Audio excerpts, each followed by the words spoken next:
Dr. N'Dandu. Yeah. If I took a sampling in your waiting room, and there were 10 people in your waiting room, what would they look like? How old would they be? Where would they be from economically? And any identifiers you can give me. Yeah, so from identifiers, I'll say probably on the average, they'll be between the age of 45 and maybe 75. That's one. Number two, probably 50% of the patients are going to be obese. Hypertension, perhaps 80% of them. Diabetes, probably the 50, 60%. And from a demographic standpoint, I say from a socioeconomic standpoint, I think there's a mixture.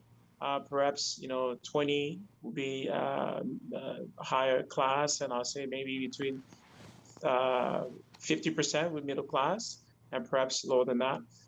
So there's a mixture in that regard. And then if you look at from a racial statistics standpoint, there's a combination of whites, blacks, Hispanics presenting to us.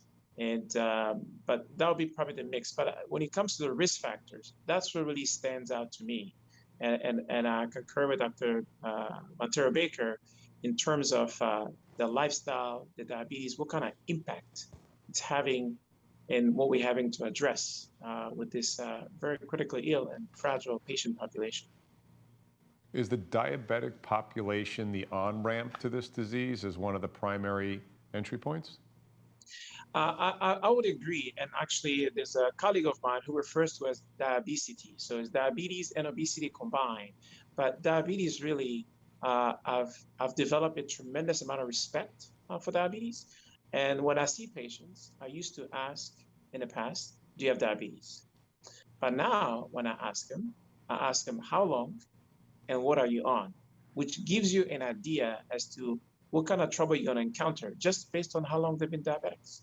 And by the time you look at the x-ray, you can notice that arteries are extremely calcified. You look at the angiogram, you look at the ultrasound, you already know what kind of trouble you're going to be in depending on how long they've been diabetics.